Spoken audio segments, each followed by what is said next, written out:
인사했습니다. 반갑습니다. 네. 오늘은 보세요. 어디 할 차였더나? 시장, 우리 그 정책 파트 좀 들어갔었다, 그죠? 저번 주에 했었던 게 시장 실패, 그리고 그거에 따른 기억이 안 나는구나.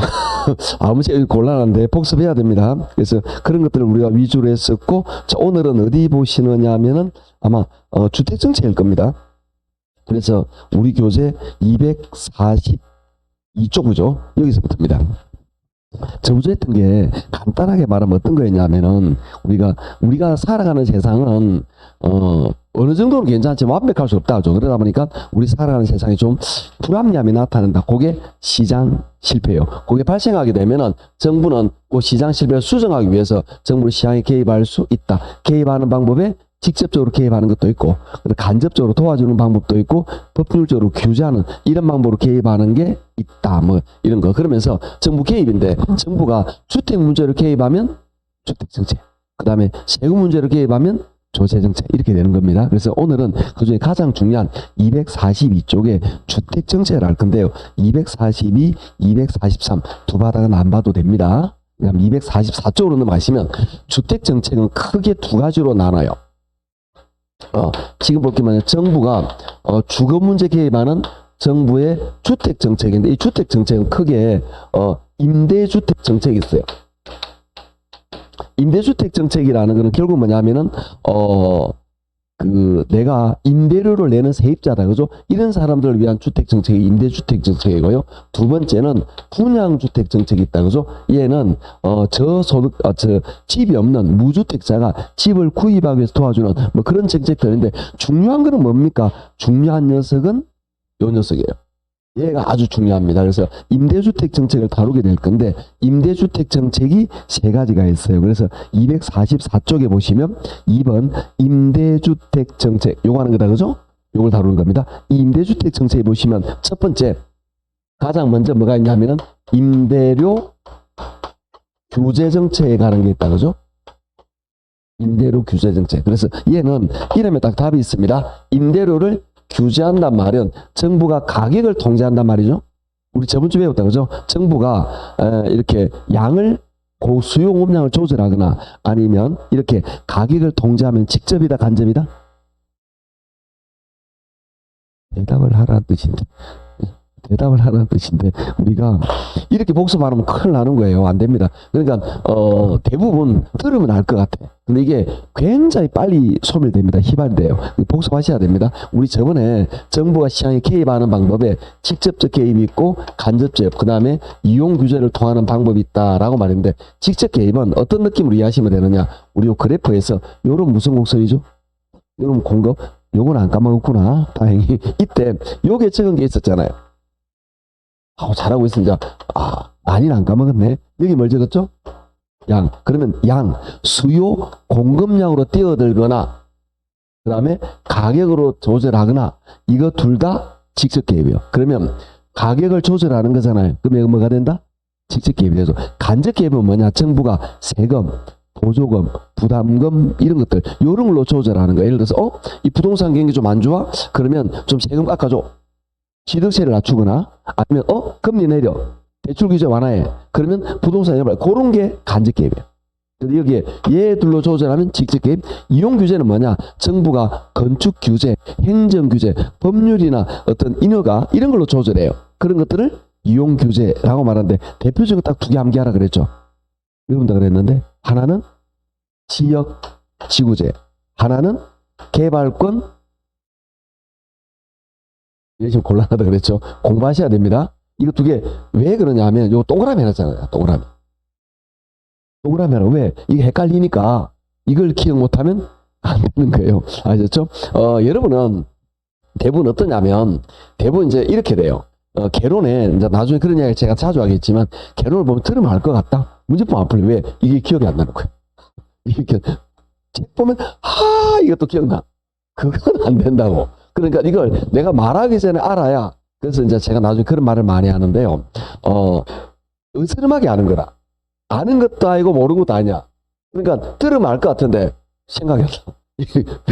이거 모르는 거예요. 왜 그러냐면, 이제 전달을 하는 과정에서, 제가 전달하는 과정에서 여러분한테 완전히 안 간 거라.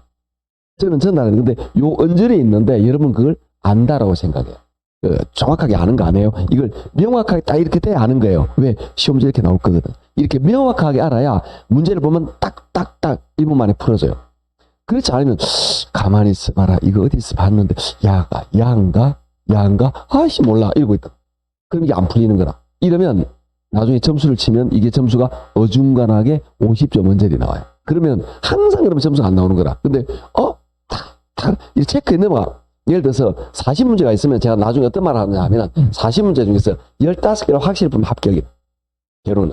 나머지는 어스름한 게 있다니까요. 그러니까 확실하게 딱딱딱 푸는 거, 이런 것들을 실수하지 않도록 노력해야 됩니다. 그러면 여기는 임대료 규제는 정부의 직접적 개입이다 라고 먼저 이해하시는데, 그럼 임대료 규제가 어떻게 이루어지는지 우리 한번 보도록 합시다. 우리가 요 시장 논리에 의해서 이렇게 이루어진단 말이죠. 요렇게 하면 수요, 요렇게 하면 수요 공급에서 가격이 형성돼요.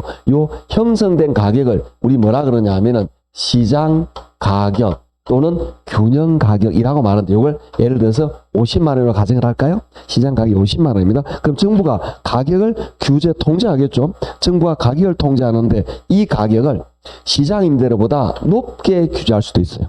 이렇게 시장 임대료보다 높게 규제하고 시장 임대료보다 낮게 규제할 수도 있어요. 그러면 낮게 규제하는데, 이거는 일단 임대료를 규제하는데, 이런 정부가 가격을 규제하는 방법은 사실은 두 가지 방법이 있어요. 하나는 뭐냐면 최고 가격을 통제하는 게 있고 최저 가격을 통제하는 게 있어요. 그럼 임대료 규제는 뭐냐? 대표적인 최고 가격을 통제하는 거예요. 쌤, 최고 가격을 통제하는 게 뭔데요? 정부가 임대료 얼마 받아? 이렇게 못해요. 얼마보다 밑으로 받아라. 얼마보다 위로. 이렇게 규제한다는 거예요. 그럼 대표적인 게 뭐냐? 우리가 알바 시급 같은 거 있잖아요. 그러니까 우리 알바 시급 같은 거, 요걸 네 글자로 뭐라고 말하느냐 하면은 최저 임금이라고 말하죠. 즉 현재 최저임금이 만약에 9,000원이면 9,000원보다 높게 줘야 되죠. 밑으로 주면 나중에 행정조치 대상이 되는 거죠. 그러면 이 업주한테 뭔가 불이익이 간다고 행정조치가 가든지 뭔가 기타 요거보다 위로 줘라, 이런 얘기. 이건 뭐냐? 최저임금이죠. 그럼 임대료는 뭐냐? 최고가격 통제라는 거는 정부가 상한선에서 요거보다도 밑으로 받아라, 이렇게 되는 거예요. 아시겠죠? 얼마 받아라는 게 없습니다. 그러면 가격 통제하는 거는 최저 라인을 정해서 요거 위로 해라, 이라는 게 있고, 최고 라인을 정하고 밑으로 받아, 이런 게 있다라는 겁니다. 그러면 임대료는 요구라는 거죠. 그러면 정부가 상한을 정하는데 시장 임대료 50인데 이거보다 높게 70만 원 밑으로 받아라 라고 규제를 하는 거예요. 이해하셨죠? 그 다음에 시장 임대료 50만 원인데 정부가 낮게 30만 원 밑으로 받아라 라고 규제한다라는 겁니다. 그러면 어떤 일이 일어나는지 보도록 합시다. 이렇게 시장 임대료보다 높게 규제하면 어떤 일이 있느냐? 그러면 70 받아도 되고 60 받아도 되고 50 받아도 되고 40, 30 받아도 되겠죠. 그런데 시장 임대료, 즉 수요 공급이 자연적으로 만들어진 가격이 얼마죠? 50이니까 70 집주인은 70 받고 싶지, 줄놈이 안 준다는 거죠. 그럼 실제로 그 거래가 어떻게 될까? 50으로 거래돼요. 즉 시장 임대료보다 높게 규제하면 70만 원에 거래되는 게 아니고 실제로는 시장에서 50만 원에 거래된다, 이 말이에요. 70대도 되고 50대도 되니까 그 이유는 뭐죠? 시장 가격이 50이니까 자연 그렇게 된다, 이런 이야기죠. 그러니까 요거는 정부가 규제해도 아무 효과가 없다. 그래서 이거는 아무 효과 없다. 이게 시험에 2번 나왔어요. 이게 왜 이렇게 착각하느냐? 이 의미를 알아라고 물어보는 거죠. 이렇게. 왜? 그러니까 요만큼 초과 공급 아니, 이렇게 참가한다는 거죠. 그게 아니라는 거지. 요렇게 되니까 효과 없다, 이렇게 되는 거예요. 그러면 낮게 규제하면 어떤 일이 생길까요? 시장 임대료 얼마죠? 50. 그럼 정부가 낮게 30만 원 밑으로 받아라 하면은 거래는 30만 원의 거래가 되겠죠. 그러면 요만큼의 어떤 효과가 나타나겠네? 요걸 우리 뭐라고 말하느냐 하면은 초과 수요라고 말합니다. 선생님, 초과 수요가 뭔가요? 굉장히 간단합니다. 자, 요게 무슨 곡선이죠? 수요. 수요는 여기 있죠. 수요량은 요만큼이고, 요게 무슨 곡선이죠? 공급. 공급량은 여기 있죠. 그러면 수요가 요만큼, 공급이 요만큼, 수요가 요만큼 더 크다. 자, 입장을 바꿉니다. 수요가 크다는 말은 공급이 많다, 부족하다. 부족하단 말이죠. 같은 말이잖아요. 아니, 결혼 정년기에서 남자가 많다는 말은 여자가 적단 말과 다른 말로 하면 곤란하죠. 어차피 결혼 안 되고 있는 거잖아. 그럼 남자가 많아서 결혼을 못 한다는 말과 여자가 부족하다는 말은 같은 말이죠. 예, 그렇게. 다른 걸로 하는구나. 같은 말입니다. 아셨죠? 그럼 여기서 수요가 많다는 말은 공급이 부족하다. 공급이 부족하다는 걸 우리 뭐라고 말하냐 하면은 주택 공급이 부족하다. 같은 말이에요. 요 둘은 같은 말이에요. 이해하시겠죠? 그럼 수요가 남는다. 수요가 초과된단 말은 주택 공급이 부족하다. 집이 부족하다 말과 같은 말이다라는 거죠. 요렇게 해서 영향이 나타난다. 이런 얘기. 그러면 지금부터 문제는 뭐냐? 요거는 할 필요 없어요. 왜? 효과?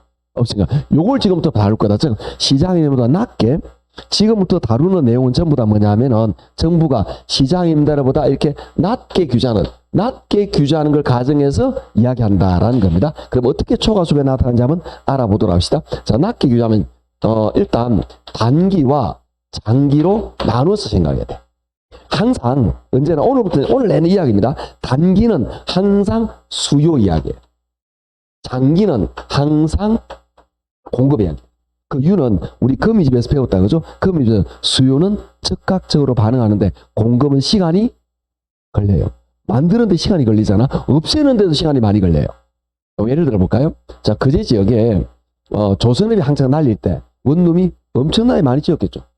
왜냐하면 그 조선 같은 업종은 뭐라 그러죠? 이렇게 전 경기 변동을 많이 받아요. 경기 좋으면 막 물 빌려 들어오고 경기 좋으면 순식간에 일거리 없어지거든. 지금 일거리 많이 없어지겠죠? 경기 좋을 때는 정말 전국 각지에서 거제도로 사람이 몰려들어요. 물론 어떻게 하느냐? 예를 들어서 이 배 녹 쓰는 거 제거하는 거 6개월 오더. 그러면 6개월 동안 한 몇십 명 데리고 와서 일하러 가는 거다. 그 사람들이 6개월 있다 돌아갈 거잖아요. 그러니까 이 사람들이 집을 얻지 않고 그냥 간단히 원룸 같은 데 모여 살아요. 그럼 원룸이 항상 부족하지 않을까? 그건 막 지었다고. 이해하시겠죠? 그런데 지금 경기가 안 좋아. 그럼 지어진 원룸을 깨부숴볼까? 안 되겠죠? 그러니까 여기는 항상 어떻게 될까요? 공실이 많은 거다. 절반 가까이 공실이 돼버리겠죠? 아주 쉽게 생각하시면 됩니다. 그러니까 이 공급은 짓는데도 시간이 걸리지만 없애는데도 시간이 많이 걸린다. 그러니까 수요는 즉각적으로. 예를 들어서 그 동네 경기 좋아. 사람 우 몰려들죠. 경기가 우 빠져나가는 거잖아. 수요는 즉각적으로 반응하는데 부동산 공급은 시간이 걸린다. 그래서 수요는 단기, 공급은 장기입니다. 언제나. 자, 이제 상상을 한번 해봅시다. 우리가 여러분이 서울에 이제 상상은 언제나 재밌잖아요. 결혼 아직 안 했어. 이 인간 만나기 전이야. 생각해도 재밌나요? 저는 그런 상상을 매일 합니다. 그래서 이 인간을 만나기 전이야. 이 인간 만나기 전에 즐거운 마음에서 내가 서울에 직장생활 하는 거야. 그래서 나는 정말 신나게 이 경상도 남자 말고 서울 남자들 만나면서 정말 그 말씀 늦게 말들을 들으면서 놀고 있는 거야. 이 상태. 저는 생각을 자주 합니다. 이런 생각을 했을 때, 그렇게 됐을 때 이제 생각하는 거죠. 그 상황에서 이제 우리가, 내가 임대료를 50만 원 내고 있었다, 서울에서. 50만 원 내고 있었던 거예요. 그런데 정부에서 임대료를 30만 원 딱 낮춰버린 거지. 30만 원 밑으로 받아, 30만 원 밑으로 받아라, 이렇게 규제하니까 내가 낼 임대료 50에서 얼마나 된 거죠? 30이 된 거야. 그럼 나는 서울 쪽에 살았는데, 여기는 임대료 50인데, 내 임대료 얼마 됐죠? 30. 근데 서울 외곽 지역은 임대료가 35만 원쯤 됐거든요. 여기나 별 차이가 없으니까 요 사람 뭐 올려들지 않을까? 그렇겠네? 그 다음에 이런 경우가 많이 생기니까 여기는 주택에 대한 수요가 어떻게 될까? 증가한다. 임대 수요가 증가한다. 수요 증가죠. 자, 수요 증가는 원래 위. 그럼 가격이 어떻게 돼야 할까? 올라가야 되는데 정부가 가격을 묶어놨잖아요. 가격 올릴 수가 없잖아요. 그럼 임대료는 계속 얼마로 받는 거죠? 30만 원 그대로 받는 거예요. 자, 그러면 자, 단기적으로는 항상 수요 입장은 누구냐? 세입자. 내 입장에서는 좋아졌어. 왜? 임대료 50만 원에다 얼마 내죠? 30. 그럼 난 좋아진 거예요. 그래서 이제 공급자 입장에 돌아올게. 이제 입장을 바꿔서 그래 우리가 분리를 하는데 항상 일반적으로 우리나라는 어떻게 되느냐? 여러분도 그랬습니다. 저도 갓 결혼하고 이 여자 만나가지고 갓 이해해 주시길. 결혼해가지고 초창기는 저도 세입자였겠죠. 저도 기억나는 게, 제가 이제 젊은 시절에는 좋은 차를 가지고 있었어요. 그래서 부산주라는 거예요. 원래 그렇게 쏘아 넘어가는 겁니다. 고의적인 건 아니에요. 나는 그걸 좋아했을 뿐이라. 집이 중요하고 차가 중요했거든요. 내 인데는 그런 사람 가끔 있습니다. 그러니까 보여주기 싫어요. 그냥 차 몰고 놀러 다니는 거 좋아했던 거예요. 어릴 때. 아주 어린 나이에 제가 차를 가지고 있었던 거죠. 그것도 중형을. 그래서 지금 부자인 줄 알았겠지. 그렇게 되는 겁니다. 원래 세상사가. 그렇게 돼가지고 물려도 못하잖아. 결혼했는데. 그런 겁니다. 원래 결혼하니까 뜨거라 전세 이렇게 되는 거죠. 자, 이런 거 없는 거죠. 시작할 때 전세겠죠. 그러면 젊은 층은 대부분 세입자예요. 수요자. 그러다가 이 사람들이 30년 지나 재산을 좀 모아서 대부분 원룸이나 집을 가지고 있는 임대인이 되는 거죠. 그렇게 생각하시면 됩니다. 즉, 나는 뭐냐 하면은 내가 50년, 30년 열심히 일해서 그 돈을 모아서 원룸 하나 샀다? 원룸이 서울에 20억인데 대출 10억, 내 돈 10억. 대출 가득 땡겨가지고. 그래서 원룸을 샀다? 임대료를 50만 원 받을 거라고 기대했는데 정부가 임대료 얼마 규제했죠? 30%. 그럼 나는 이자를 내기도 빠듯해지지 않을까? 이자 금리로 할까? 이렇게 되니까 내가 원룸에 투자하고 싶은 마음이 없어져요. 공급이 감소한다는 거죠. 요게 중요합니다. 요게 시험 나면 요게 잘 나와요. 그러니까 왜 이게 중요하냐면 우리가 경제가 원활하게 돌아가는 것은 수요 증가 다음에 공급 증가예요. 왜? 우리가 수요가 증가하면 사람들이 필요하잖아요. 그럼 그만큼 공급이 돼야 되는 거 아닌가? 그래 경제가 원활하게 돌아가는데 수요는 증가하는데 공급이 안 되는 거지. 이게 이제 문제가 나타나는 거죠. 자, 이거에 나타나는 다양한 문제들. 자, 이 어떤 차이냐? 요거는 세입자, 요거는 임대인 입장. 임대인 입장은 왜 공급이 감소하느냐? 돈이 안 돼. 나도 이 서울에는 비싼 땅값에 원룸을 지어가지고 임대로 50만 원, 60만 원 받고 싶은데 정부가 반값밖에 못 받게. 그러니까 요거 가지고 쉽게 말해서 돈이 안 되는 거야. 그럴 바에야 이거 은행에 넣어놓는 게 낫는 거야. 20억 은행에 넣어놓고 이자 받아먹는 게 이게든 세금 내고 이자 내고 해도 힘들어 죽 건데 임대료 작게 받아라 그러잖아. 정부 입장은. 내 입장에서는 그러다 보니까 이제 어떻게 하냐. 투자를 깊이 하게 됩니다. 그런데 내가 있는 원룸을 깨 부사푸지 못한다 그랬잖아요. 그러면 서서히 어떻게 투자가 깊이 되느냐. 자, 내가 원룸이 오래된 원룸이 있어요. 한 30년 된 원룸이 있다. 그럼 원래는 이 원룸을 헐고 새로 원룸을 지으려고 그랬거든. 그런데 원룸이 돈이 된다 안 된다? 안 되니까 헐고 주차 빌딩을 지어버리는 거야. 이해하시겠죠? 어떻게 투자를 깊이 하느냐. 그러니까 그러니까 신규 공급이 줄어들어요. 원룸을 안 짓는 거야. 그 다음에 예를 들어서 내가 이 원룸이 있다라고 가정하면 1, 2, 3층이 전부 다 원룸이었습니다. 그런데 2층, 3층은 원룸을 냅두고 1층은 이걸 창고로 바꿔버려. 왜? 원룸이 돈이 안 되니까. 뭐냐? 용도 변경.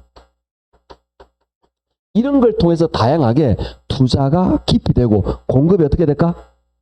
줄어들어요. 자, 그러면 여기서 우리는 중요한 걸 배웠습니다. 뭐냐? 우리는 임대주택에 대한 수요는 어떻게 됐죠? 우리는 집을 가로씩 마음이 많고 사람들 막 몰려드는데 집은 점점 없어져요. 그럼 어떤 현상이 생기느냐 하면은 이걸 이중가격이라고 말합니다. 이걸 다른 말로 뭐라고 말하냐 하면은 암시장이라고 말해요. 이중가격 암시장은 수요 공급에서 불균형이 나타나는데 이거는 주택 문제만 나타나는 게 아니고 모든 경제 현상에서 나타나는 현상입니다. 이게 어떻게 나타나느냐 하면 수요 공급이 안 맞는 게 우리 상상을 한번 해볼까요? 우리 나훈아 포스트를 제가 깜짝 보고 놀랍니다. 제가 이 할아버지가 나이가 많잖아요. 70 넘었잖아. 나훈아가. 관심이 없구나. 그래서 70 넘으셨는데 깜짝 놀란 게 뭐냐면은 제가 김혜죽 수업하다가 포스트를 봤는데 이 할아버지가 정말 찢어진 청바지를 입고 사진을 찍었더라고. 찢어진 청바지에 이 허벅지 근육을 보는데 내보다 좋아. 30대보다 더 좋아. 영감님이 몸이 이 정말 관리를 잘하시고 이렇게 생각을 한다는 거죠. 이 나훈아가 콘서트를 한다고 가정을 해볼게요. 나훈아 안 좋아하는구나. 그러면 태진아? 알았어. BTS? 우리 세대를 좀 알아야죠. 자, 나훈아 갑시다. 나훈아가 안 되겠다. 나훈아 비슷한 너구나. 여기 나훈아 콘서트를 하게 되는데 이 나훈아가 팬층이 100만 명이야. 수요가 100만 명이었어. 그런데 티켓이 5만 장밖에 없어. 티켓 공급이. 그러면 이 입구에 가면 원래 티켓 값은 10만 원입니다. 그럼 입구에 가면 살짝 와서 표 필요해요. 이런 사람 있지 않을까? 그럼 이 사람한테 10만 원만 주면 되나요? 20만 원 줘야 돼. 이런 현상이 왜 나타날까요? 수요 공급이 불균형. 그러면 가격이 이런 게 나타난다고. 암시장, 암표가 있기 때문에. 이거는 일반적으로 나타나는 현상이에요. 나타나는 이유는 수요 공급이 안 맞아. 그래서 이것도 마찬가지야. 이것도 암시장, 이중가격이 나타나요. 그러면 왜 나타나느냐? 상상해 보면 됩니다. 자, 여기다가 집 있습니다라고 광고합니다.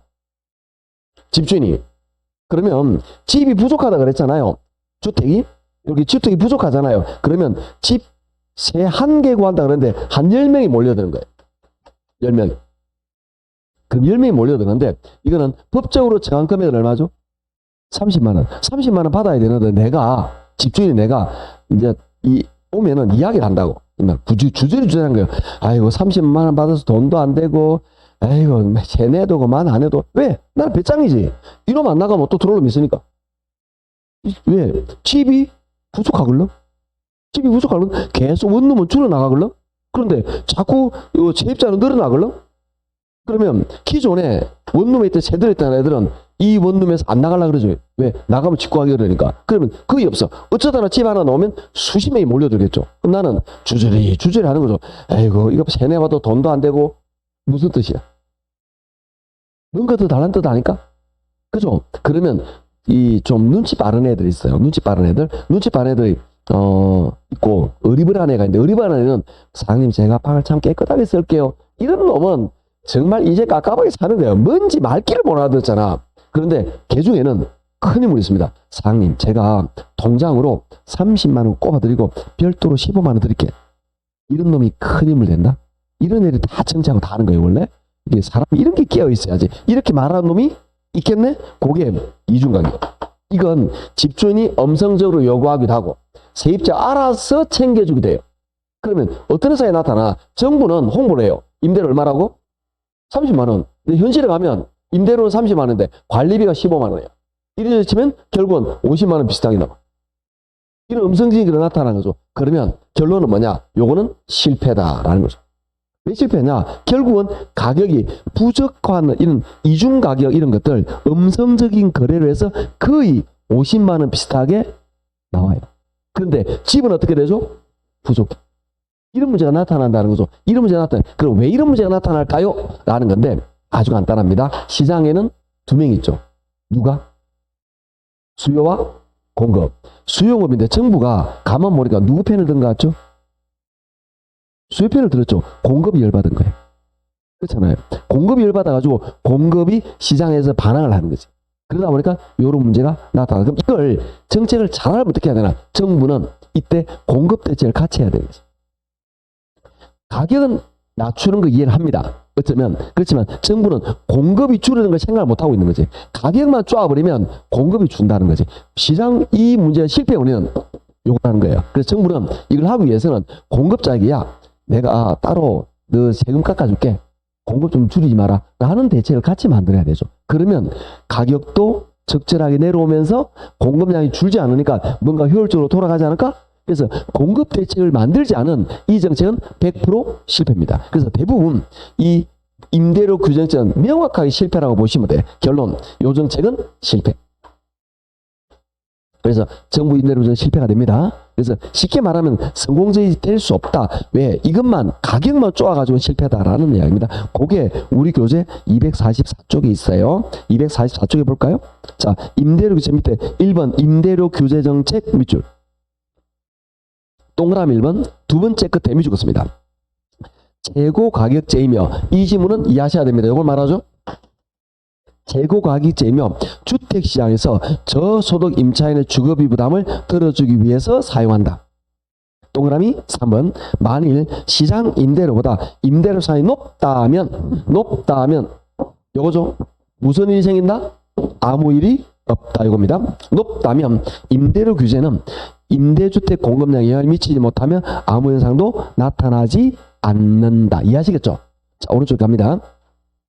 자, 그러면 이제 이런 가격을 낮게 규제할 때 어떻게 되느냐라는 건데, 그럼 지금 이 뒤에 있는 이 한 장, 요 한 장, 두 장, 이건 전부 다 낮게 규제할 때를 가정해서 나타내고 있습니다. 낮게 규제하면 요런 현상이 나타납니다. 나타나는데 이때 아까 제가 초과 수요 주택 부족이 나타난다 그랬잖아요. 그런데 오른쪽 바닥에 245쪽에 가로 3번의 니은보입니다. 밑줄 긋습니다. 균형 임대료보다 규제 임대료가 낮을 경우 효과가 되겠습니다. 낮을 경우 단기에 비해 장기가 초과 수요가 더 발생한다. 밑줄. 균형 임대료보다 규제 임대료가 낮을 경우 수요금이 탄력적일수록 초과 수요가 더 커진다. 밑줄. 자, 결론. 여기서 초과 수요, 주택 부족이 나타나는데 요게 장기일수록 그 다음에 탄력적일수록 더 크다.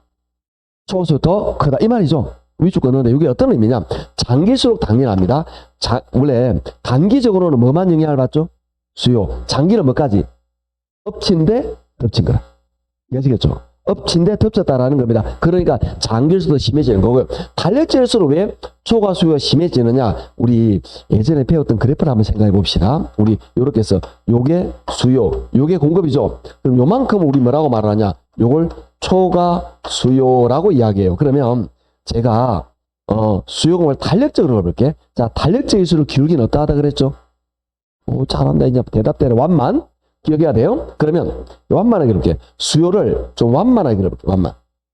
완만. 그러면 요만큼이 초과 수요가 되겠죠. 공급도 완만하게 해볼게. 공급을 완만. 그러면 초과 수요 요만큼이 되겠죠? 즉 뭐냐? 완만할수록 이게 벌어지는 거 아닌가? 그렇죠. 완만은 기울기가 탄력적에서 기울기 완만한 거죠. 기울기가 완만할수록 요 간격은 더 벌어진다. 그래서 탄력적일수록 완만하기 때문에 초과 수요는 더 커진다. 외워야 됩니다. 시험장에서 이렇게 논리적으로 생각할 수 없다 그랬죠. 외워야 됩니다. 장기일수록 탄력적일수록 초과 수요는 커진다. 됐나요? 꼭 아시겠죠? 밑줄 끄고 넘어갑니다. 자, 넘어가도록 하죠. 우리 교재 설명이 너무 복잡해요. 이렇게 그 시험에 이게 거의 짜져 나오는 건 하지만 그래도 한 문제인데 너무 열심히 나와. 그래서 표 무시하고 요약만 딱 밑줄 끄고 넘어갑니다. 247쪽. 그럼 246쪽에 있는 쭉 설명을 정리해 놓은 게 247쪽에 있는 요약이에요. 그래서 밑에 요약 봅니다. 그 네모 칸에 단기 효과 밑줄. 동그라미 끝에 수요 증가 보이시나요? 동그라미. 요거 말합니다. 동그라미 3번 밑줄. 다 임대료 규제 정책을 통해 임차인의 부담을 경감시켜주고자 하는 목적은 단기에는 부분적으로 달성되며 소득 재분 효과가 있다. 어느 정도 효과가 있다라는 건 왜? 단기적으로는 수요 증가 있는데 공급이 안 변하거든. 공급이 변하지 않고 주택은 그대로인데 임대료를 낮추었기 때문에 세입자 혜택을 주었다. 이런 이야기입니다. 그러나 밑에 장기 효과 밑줄. 동그라미 1번 공급 감소 동그라미. 자, 요거 말하는 거죠? 오른쪽에 투자 기피 용도 전환 밑줄. 제가 설명한 요겁니다. 투자 기피 용도 전환 동그라미 4번. 이중 가격 및 암시장이 형성된다 밑줄. 동그라미 5번. 임대 부동산의 질적 수요에 제한된다. 예전에는 세입자 나오면은 예를 들어서 뭐 도배장판 해주겠는데 그런 거 안 해줘도 들어올 놈 있거든. 안 해준다는 겁니다. 그 다음 5번. 6번. 기존 임차인의 주거 이동이 제한된다. 왜? 이사가라고도 이사갈 집이 없으니까 안 된다는 겁니다. 8번. 결국 임대료 규제 목적은 장기적으로 달성되지 못하는 폐단이 발생한다. 장기적으로는 효과가 없다. 이런 이야기입니다. 자, 여러분은 이걸 지금 말한 걸 이해하고 암기하셔야 되는데 뭘 암기하느냐? 이걸 합니다. 따라할게요. 수요 증가 공급 감소. 다시 수요 증가 공급 감소. 명확하게 이해 암기 안 되면 틀리는 이유가 문제 이렇게 나옵니다. 임대료 규정책 결과 단기적으로는 수요자의 임대주택 수요가 증가되더라. 장기적으로는 공급도 증가하게 된다. 이렇게 나와요. 지금 보니까 알겠죠? 근데 지문이 너무나 매끄러워요. 그럼 이걸 못 찾는 거야, 답을. 그래서 명확하게 이걸 모르면 여러분 답을 찾을 수가 없어요. 명확하게 알아야 돼. 어스름하게 하면 안 되고. 그래서 수요가 증가하고 공급은 감소한다 라는 게 명확하게, 그래서 이중각이 나타난다라는 걸 논리적으로 이해 잘 암기해 놓아야 이 문제에서 실수가 없다. 이런 이야기입니다. 자, 넘어가도록 하죠. 248쪽입니다. 두 번째는 뭐냐? 임대료 보조 정책이에요. 이제 임대료 일부를 보조합니다. 자, 그러면 보조금, 부담금. 이건 직접이다, 간접이다? 간접입니다. 그래서 정부가 얘는 직접적으로 개입하는 거, 얘는 간접적으로 하는데 어떻게 개입하느냐? 저소득자에게 임대료 일부를 보조해 주는 거예요, 정부가. 아시겠죠? 그렇게 하는 게 임대료 보조 정책인데, 임대료 보조 정책 사실은 두 가지 경우가 있습니다. 첫 번째는 뭐냐? 공급자에게 보조할 수도 있어요. 두 번째는 수요자에게 보조할 수도 있어요. 공급자에게 보조한다는 건 뭐냐면은, 예를 들어 예전에 건설회사 이런 데다가 보조금을 지원합니다. 우리 예전에 보면 우리 뭐 민간주택이든 LH 같은 데 보면 임대하고 그다음에 분양이 같이 있는 경우가 많이 있다 그죠? 요즘 많이 없죠. 예. 그때는 임대주택이 부족할 때 정부에서 야 건설에서 요거는 야 보조금 얼마 줄 테니까 이거 임대주택 좀 지어라 하면 공급자에게 보조금. 우리한테 주는 게 아니고 그러니까 건설회사에다가 보조금을 몇십억 지원해줘요. 그리고 그다음 분양주택 옆에다가 조금 몇 동 정도 임대주택을 지어서 만드는 그런 거. 그래서 그렇게 해서 임대 수요를 충족한다라는 겁니다. 요럴 때, 요때는 언제 효과적이냐? 결과는 똑같습니다. 왜? 보조금을 받으면 얘가 공급량을 늘리겠죠? 결과는 똑같는데, 그러면 요건 어떤 효과가 있느냐 하면은, 자, 예전에 우리 20년, 30년 전에 우리나라가 인구는 늘고 주택은 좀 부족했지 않았나요? 몇십 년 전에 다 까먹고 원래 그래요. 그때 기억 안 나시겠지만 우리 그때 90년대 이럴 때 보면은 그 노태우 대통령 때 주택 100만 원을 린게 있었어요. 100만 원 집을 짓는다는 거는 집이 부족하다는 말이잖아요. 대부분 수도권이지만 집이 부족하네 막 지어댔다라는 거죠. 그러니까 집이 부족하다고 본 거죠. 그래서 그때는 막 인구는 늘어나요. 그 다음에 이 집은 부족하다 보니까 막 공급을 먼저 해야 돼. 이럴 때는 수요자 보조보다 공급자보다 효과적이에요. 그러니까 집이 부족할 때는 공급자한테 보조금을 지원해서 빨리 만들어야 돼. 그런데 요즘은 집이 많죠. 남아 돌고 있잖아. 이럴 때는 여기 보조할 필요 없어요. 여기 보조하는 거죠. 그럼 내가 만약에 세입자 나에게 보조금을 주면 내가 들어갈 집을 선택하면 되잖아. 그죠? 어차피 집은 남아도니까 이렇게 하는 게 더 효과적이 돼서 예전에는 요 방법이 많았는데 지금은 요 방법이 많아요. 그 이유는 예전에는 주택이 부족했고 지금은 주택이 부족하지 않다는 거죠. 그러다 보니까 지금은 이미 우리는 그 100%를 넘어섰어요. 주택 보급률이. 나 부족하지 않을 분들은 내게 보조금을 지원하면 내가 주택을 들어갈 집을 선택하는 자유가 있는 거죠. 내가 좋아하는 취향. 아무 때나 찍어도 그런 게 아니고 내가 좋아할 성향에 가면 보조금을 받으면 되잖아. 그렇게 이런 구조로 이루어지다 보니까 수요자 보조가 좀 더 많다라는 겁니다. 수요자 보조는 다시 두 가지로 나눠냅니다. 이걸 집세 보조라고 말하겠습니다. 집세 보조, 다른 말로 임대료 보조라고 하는데 집세만 쓰게 딱 고정합니다. 다른 데 보세요. 집세만 딱 쓰게 고정하는 거예요. 하나는 뭐냐면은 현금 보조, 다른 말로 소득 보조라고 말하는데 이건 세입자한테 현금을 줘요. 그러니까 내가 이걸 급하면 다른 데 쓰든지 아니면 집세 쓰든지 알아서 하라 이렇게 주는 거죠. 결국은 나는 집이 없는 사람이니까 보조금 받으면 어떻게든 집세 내야 되잖아. 그러니까 어쨌든 효과가 있다라고 보시면 됩니다. 여하튼 요렇게 하는 여러 가지 방법이 있다. 참고적으로 보시면 돼. 그럼 지금은 어떤 걸 가정해서 문제를 풀 거냐? 수요자 보조를 가정해서 문제를 정리를 하겠다라는 이야기입니다. 자, 수요자에게 보조 안 하는데 우리 한번 상상을 한번 해봅니다. 이건 똑같습니다. 왼쪽과 단기와 장기로 나누어 보는데 단기는 누구 이야기가 그랬죠? 수요. 장기는 누구 이야기죠? 언제나 공급 이야기입니다. 자, 왼쪽과 좀 차이가 있는데 생각해 볼게요. 지금 시장 임대료는 50만 원이죠. 그죠? 50만 원입니다. 자, 그런데 이걸 정부가 임대료 규제 정책은 정부가 이걸 30만 원 규제를 벌였죠. 그래서 30만 원을 세입자는 내고 수요자는 공급자는 받고 이렇게 하는 거죠. 그렇게 되는 거죠. 그 다음에 임대료 보조 정책은 세입자는 30만 원 그대로 내는데 20만 원만큼 정부로부터 보조를 받아서 내면 돼. 자, 그러면 수요자 입장에서는 세입자 입장에서는 여기도 30, 여기도 30 내면 되는 거잖아. 여기는 정부가 임대료 30만 원 규제했죠. 여기는 내 돈 30만 원만 내면 되잖아. 정부 보조금 20만 원 받을 거니까. 그래서 여기는 수요는 똑같아요. 수요는 달라질 이유가 없어요. 똑같다는 거죠. 공급이 달라집니다. 어떻게 달라지나? 자, 집주인 입장에서 시장 임대료 50만 원인데 여기는 얼마 받았죠? 30. 자, 여기서는 시장 임대료 50만 원인데 얼마 받죠? 50 다 받아요. 30만 원 누구한테? 세입자한테. 20만 원은 정부로부터. 불만이 없네. 그래서 공급이 증가합니다. 이게 제일 중요해요. 결론적인 차이는 왼쪽과 오른쪽의 성공 실패 여부는 여기에 달렸어요. 요거 때문에 달라지는데 이거는 시장이 원활하게 돌아가는 거예요. 수요가 증가함에 따라서 공급이 따라 증가하니까 시장이 원활하게 돌아가는 거예요. 그래서 이거는 시장 실패가 아닙니다. 아시겠죠? 왼쪽과 차이 나는 이유는 여기에 있다라고 보시면 돼. 그러면 여기는 정부가 가격을 통제하는 게 아니란 말이에요. 그럼 수요 공급에서 가격이 같이 움직여요. 수요 증가는 위. 임대료 어떻게 될까요? 올라가겠죠? 자, 그럼 생각할게요. 지금 시장 임대료가 50만 원입니다. 근데 막 세입자가 몰려들어. 그렇죠?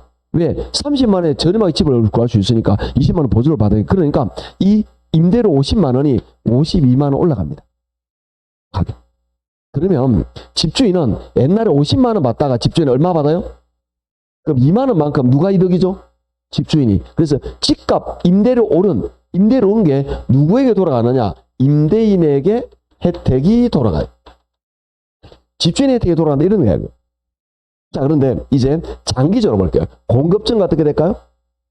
그러니까 옛날에 이거 외우라 그랬잖아요. 아무 모르면 안 되는 거예요. 공급증가 어떻게 된다? 아래 위. 이제 임대료가 하락하는 거예요. 이렇게 임대료 하락하면 요게 48만 원 떨어지는 거지. 그럼 누가 이득이냐? 내가 세입자인 나는 옛날에 얼마나 30만 원 냈어요. 보조금 20만 원 받아가지고. 그런데 임대료가 2만 원 하락했죠. 그럼 나 얼마 내면 되죠?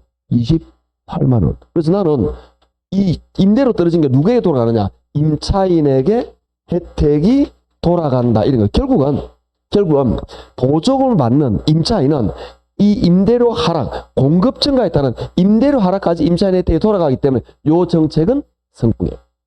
결국 뭐냐? 정부가 돈을 써야 돼. 돈 안 쓰고 가격만 쪼으니까 문제가 있는데 여기는 정부가 예산을 풀었죠. 예산을 풀었기 때문에 이런 효과가 나타난다라고 보시면 됩니다. 자, 결국은 요거 때문에 요 정책은 성공이다. 그래서 요건 어떻게 하고 있느냐? 네, 지금 하고 있습니다. 지금 우리나라에서는 LH라든지 아니면 지방자치단체에서 다양하게 요 정책을 실시하고 있다. 이렇게 보시면 됩니다. 외워야 됩니다. 따라할게요. 수요 증가, 공급 증가. 명확하게 암기해 놓으셔야 됩니다. 다시 수요 증가, 공급 증가. 이 원인은 어디 있느냐? 얘는 시장에 수요공급 둘이 있는데 정부가 수요편을 들었어. 공급이 열받은 거예요. 여기는 정부가 누구 편을 든 것도 아니죠. 돈 없는 사람한테 지원해 준 거지. 예산을 풀어줘. 그러니까 시장이 원활하게 돌아가는 효과가 나타나게 되었다. 이런 이야기입니다. 여기까지 간단하게 보도록 하죠. 자, 248쪽이죠. 2번 임대료 보조 정책 밑줄. 니은입니다. 임대료 보조 정책은 저소득층이 부담하는 임대료를 경감시키므로 저소득층이 실질 소득이 향상하는 것 같은 상상하는 것과 같은 효과를 지닌다. 내가 상상을 한번 해보죠. 내가 여러분이 결혼하기 전에 전이 총각대라. 그래서 혼자서 원룸에서 생활하고 있는데 월급을 200만 원 받는데 임대료가 50만 원 나갔다는 거죠. 그런데 정부가 20만 원 보조금을 줬어. 근데 월급 20만 원 높아지는 거와 똑같은 효과를 지닌다. 그런 이야기죠. 기억 봅니다. 이번에 기억입니다. 저소득층의 실질 소득 향상은 다른 조건이 동일할 경우 소비하는 임대주택 양을 증가시킨다. 임대주택 양 공급을 증가시킨다. 요겁니다. 이해하시겠죠? 요거 말하는 겁니다. 니은 임차자는 과거보다 더 많은 주택을 소비할 수 있게 되며 효용도 그만큼 증가한다. 또한 주택 소비뿐만 아니라 다른 비주택 재화의 소비량도 증가할 수 있다. 다른 재화, 주택 말고 다른 재화도 증가한다는 거죠. 저는 항상 상상을 합니다. 지금 제시를 만나기 전에 저는 상상을 한번 해보는 거죠. 그래서 예를 들어서 제가 결혼 전에 안동에서 혼자서 자취를 하고 있어. 안동에서 만났을 수도 있는데 안동에서 자취를 하고 있습니다. 제가 자취를 하고 있는데 제가 받는 월급이 얼마냐? 200만 원. 안동 임대료 굉장히 비싸. 임대료가 50만 원. 월급 200만 원 너무 많다. 월급 100만 원입니다. 임대료 50만 원입니다. 그럼 집시 50만 원 주고 내 남는 게 얼마죠? 50만 원 줘. 50만 원 가지고 술도 먹고 담배도 피고 그리고 여자친구도 있다? 이뻐. 아주 이뻐. 그러면 내가 남은 돈 빼고 50만 원 남았는데 이 50만 원 가지고 쓸 수 있는 게 뭐가 있을까요? 여자친구한테 뭘 사줄 수 있을까? 가방 그런 소리 하기 없다. 50만 원이라고 그랬잖아. 50만 원. 가방은 무슨 가방? 카드 안 됩니다. 남은 게 없어. 그래서 항상 여자친구를 만나면 우리는 라면을 먹습니다. 그 스테이크, 에이, 라면 하나 해서 갈라 먹습니다. 아줌마 물 많이 부어주세요. 라면 하나 갈라가지고 이거 갈라 먹습니다. 그래도 여자친구 이뻐. 생각하면 기분 좋지 않습니까? 나만 이렇게 생각하나? 자, 이렇게 되는 상태에서 정부가 나에게 보조금을 20만 원 줍니다. 안동시에서. 불쌍하다고. 그럴 수 있지 않을까? 딱 보니까 야, 니는 월급도 잘 임대료도 받다. 20만 원 보조를 받아. 그러면 20만 원 이 20만 원은 집주인 통장에 바로 꼽아버립니다. 그렇지만 나는 임대로 나갈 게 50이 아니고 이제 뭐가 나가죠? 30 나가죠. 그럼 남는 돈 얼마가 됐죠? 70 되잖아. 그럼 정부가 지원하는 임대료는 다시 말하지만 이거는 반드시 주택 임차인만 사용에 꼽았잖아요. 그래도 나는 소득이 늘어날 가 있기 때문에 이제 여자친구한테 라면 말고 김밥을 사줄 수가 있습니다. 그래서 아줌마 김밥도 주세요. 한 줄만 가능한 거라. 다른 재화의 소비가 증가시킬 수, 가방 말 꺼내지 말고 다른 재화의 소비도 증가할 수 있다. 이해하시겠죠? 왜? 소득이 늘은 느낌이거든. 내가 나갈 돈이 줄면서 임대로 나가는 돈이 줄어들면서 내 소득이 늘기 때문에 다른 소비도 증가할 수 있다. 이런 이야기입니다. 항상 이런 생각만 합니다. 자, 그다음에 나만 그런 건 아니잖아. 그죠? 다 생각 비슷할 걸. 이 인간 안 만났으면 생각. 네. 항상 생각합시다 우리. 자, 3번 수요자 보조. 요거죠? 요거 말하는 겁니다. 수요 보조. 밑에 니엄이 죽었습니다. 소비자인 임차인에게 보조금을 지급하는 방식은 임대주택 공급자에게 보조금을 지급하는 방식보다 임차인의 주거 선택의 자유를 보장한다는 장점이 있다. 즉 공급자에게 보조하는 것보다 수요자에게 보조하면 내가 들어갈 집을 내가 고르잖아. 이건 선택의 자유가 있다. 이런 겁니다. 그 다음에 리얼 소비자 효용 측면에서는 소득 보조 방식이 가격 보조보다 우월하며, 자, 이 소득 보조 현금 지급하는 게 소비자가 돈 쓰게 유용하다 이런 뜻입니다. 그 다음에 정책 목표 달성, 주거 안정이라는 정책 목표 달성 측면에서는 가격 보조 방식, 즉 집세 보조, 이게 더 유리하다 이런 이야기입니다. 무슨 이야기냐면은 현금 보조, 이거는 그 돈을 받는 소비자인 내가 돈을 마음대로 쓰기, 즉 효용 측면에서 좀 유리하고, 그 다음에 집세 보조, 가격 보조, 임대료 보조, 이거는 주거 안정이라는 정책 목표 달성에 유리하다 이 뜻이에요. 이 기출 지문입니다. 전부 다. 근데 본 거고. 그 다음에 오른쪽에 갑니다. 동그라미 4번. 동그라미 4번 보시면 거기에 공급자 보조죠.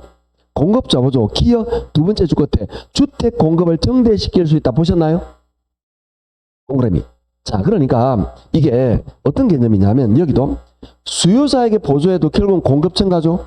공급자에게 보조해도 결국 뭐죠? 공급 증가죠. 결과가 똑같다 이 말이야. 어차피 주택량이 늘어가지고 저소득층 임대주택 양이 늘어나면서 가격 인하 효과가 있기 때문에 둘 다 결과는 유사하게 나온다. 차이점은 뭐냐? 주택이 부족할 때는 요게 더 효과적이고, 주택이 좀 부족하지 않고 남아돌 때는 소비자의 선택권을 위해서 요게 더 효과적이다. 그래서 30년 전에는 요랬고 지금은 요랬다. 이렇게 이해하시면 됩니다. 그런 느낌? 자, 이제 넘어가 보도록 할까요? 지금 249쪽 밑에 있는 요걸 넘기시면 요약해 놓은 게 250쪽입니다. 250쪽에 볼게요. 네모칸 봅니다. 또 네모칸에 단기 효과 밑줄 요거죠. 단기 효과. 첫 번째 줄 끝에 수요 증가 보이시나요? 동그라미. 밑에 보면 세 번째 의미 주겠습니다. 보조금의 단기 효과는 기존 임대인에게 돌아간다. 볼게요. 가격 인상되기 때문에 임대인의 혜택이 돌아간다. 이거 말하는 겁니다. 지금 밑줄 건 게 임대인의 혜택이 돌아간다. 이걸 말하는 거예요. 장기 효과 밑줄. 네모칸 오른쪽에 공급 증가 동그라미. 됐죠? 그 다음에 세 번째 줄밑줄 보조금 혜택은 임차인에게 돌아간다. 요거죠. 임차인의 혜택, 요걸 말하는 겁니다. 지금 말한 걸 밑줄 그어드린 거예요. 자, 요 내용을 지금 말한 겁니다. 요걸 요약해서 정리한 건데 좀 내용이 복잡하니까 간단하게 정리한 거다라고 보시면 됩니다. 자, 그러면 결론적으로 이야기하자면 임대료 규제는 지금 수요는 증가하는데 공급이 반발하는 거예요. 그래서 시장 실패해요. 성공이 안 하는 거죠. 왜냐하면 공급자가 반발하면서 정부의 규제가 강해지면 강해질수록 공급자는 이탈합니다. 공급량을 줄여버려요.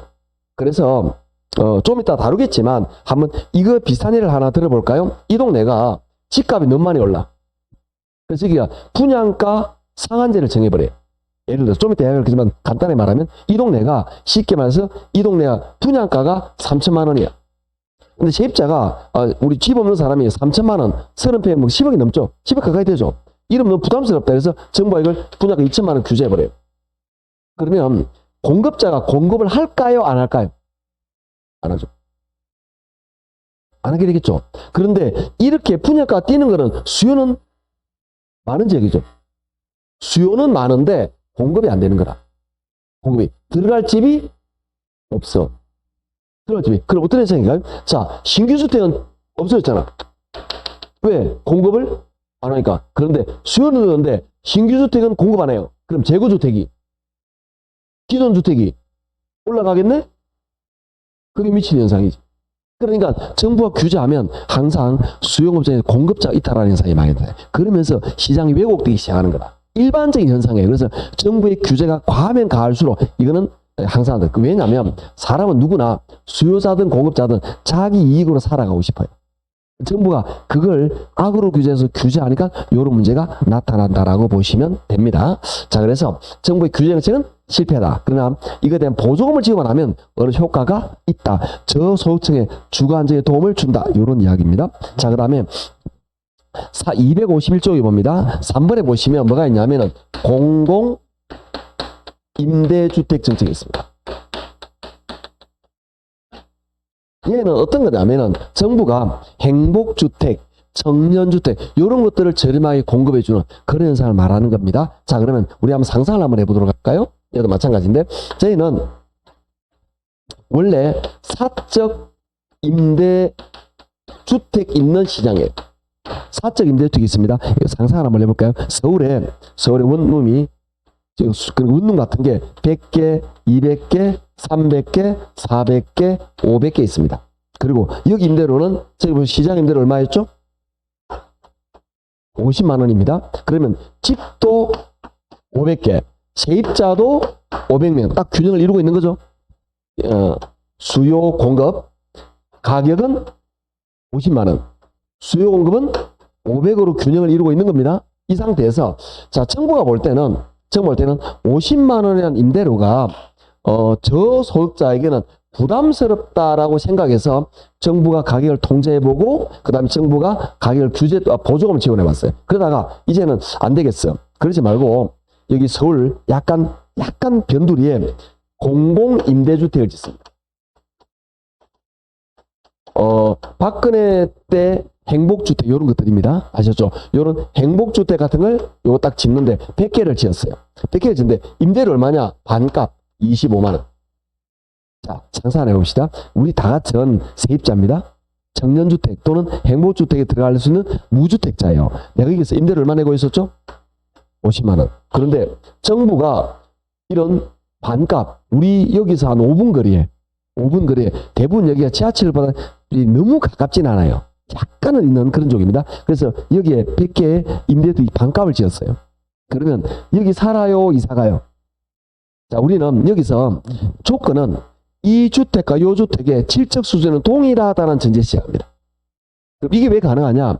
정부는 공공임대주택을 가능한 이유, 저렴하게 할 수 있는 이유가 뭐냐? 토지를 정부는 저렴하게 매입할 수 있어요.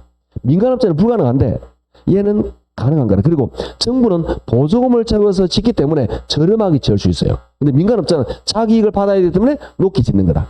이해하시겠죠? 어쩔 수 없는 겁니다. 그러다 보니까 이렇게 되다 보니까 동일한 수준에서 실제로 수도권에 이런 공공임대 있잖아요. 박 터집니다. 경쟁을 치열합니다. 몇백 대 1이에요. 그래서 이 사람들이 이렇게 갑니다. 그러면 어떤 현상이냐? 여기 있는 100명이 이렇게 이동하겠죠? 이해하시겠죠? 그럼 여기는 임대료 어떻게 되냐? 여기 임대료 50만 원 내겠죠? 그죠? 자, 이제 단기적으로 봅시다. 여기는 집이 500개였다가 수요자도 500명인데 수요자 100명이 이렇게 건너갔죠? 이해하시겠죠? 그럼 이 동네는 수요자가 건너가니까 수요자가 많아져요, 작아져요? 그걸 우리 뭐라 그러냐? 수요 감소라고 말합니다. 수요 감소는 뭘 말하느냐 하면은 공급이 많다는 뜻이에요.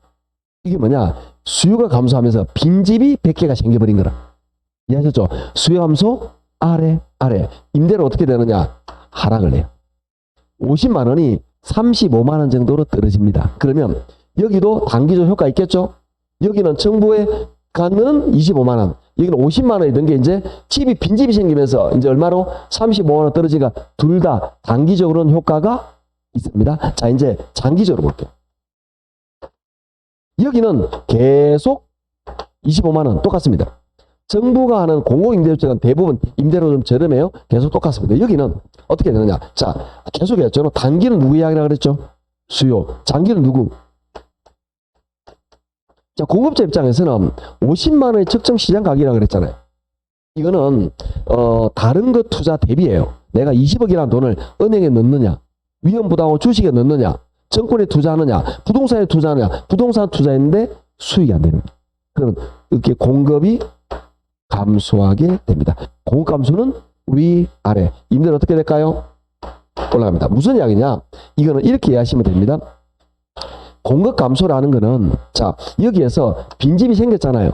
그러면 서서히 이 사람들이 원룸을 접어. 그래서 이론적으로 공급이 딱 100개만큼 딱 감소해. 이게 100개만큼. 공급이 100개 감소하면 이제 빈집이 없겠죠.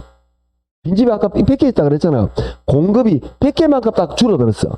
공급 감소 100개만큼 줄면 이제 빈집이 없어요. 그러면 시장 가격 원위치 딱 50을 되고 원위치로 다 된다라는 겁니다. 그렇기 때문에 장기적으로는 효과가 없다. 이런 결론. 자, 그러면 어떤 효과를 나타내게 되느냐? 이거는 결론부터 이야기하죠. 결론부터. 이렇게 이해하시면 됩니다. 정부가 보조금을 지원하거나 공공임대를 취급하면 모든 국민 자, 상상해 봅시다. 여러분이 자가주택에 살고 계세요. 여러분, 그러니까 임대하면 여러분 집에 삽니다. 그러면 이웃집 누가 보조금을 받았어?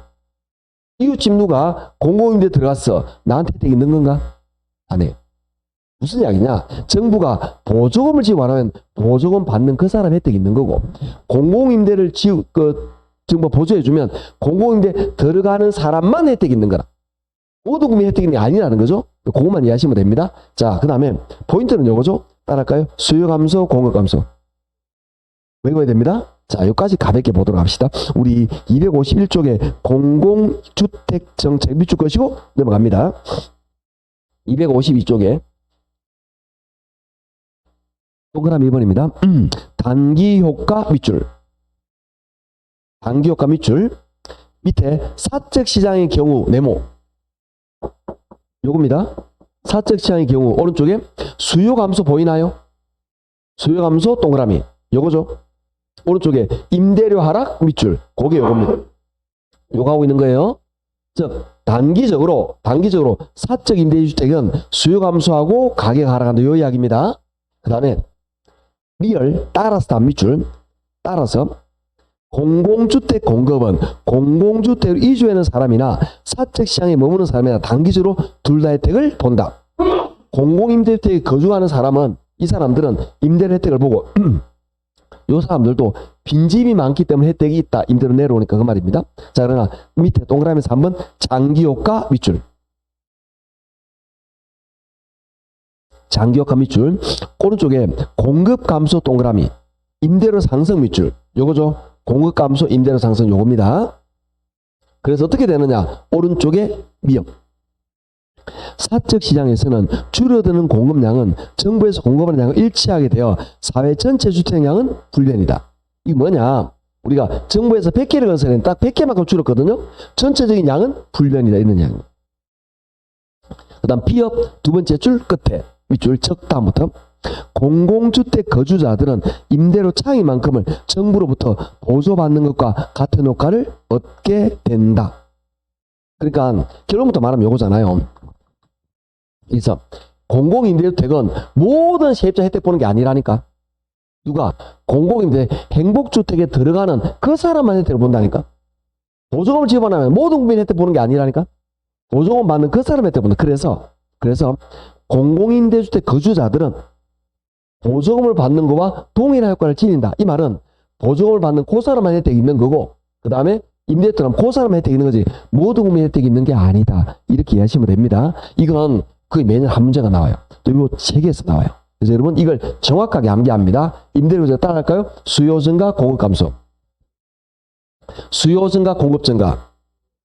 수요 감소, 공급 감소. 이게 명확하게 위에 전후사항하고 이해가 돼야 돼요. 아셨죠? 그렇게 해서 이게 자주 보아서 이해 암기가 되어야 문제를 풀리지 다양하게 말합니다. 어떻게 써야 돼? 이렇게 나와요. 이것도 말할 때도 요것도 똑같이 냅니다. 임대료 보조 정책은 단기적으로 주택의 수요가 증가시키나 장기적으로는 공급량이 감소하게 된다. 이렇게 나와요. 보면 알겠죠? 틀린 거. 근데 너무나 문맥이 너무나 매끄러워. 문제를 못 푼다는 거지. 그건 뭐냐? 정확하게 이해를 못하고 모르면 문제를 풀 수가 없습니다. 주의해서 보셔야 됩니다. 좀 쉬었다가 우리는 분양주택 전체로 넘어가도록 하죠. 좀 쉬죠.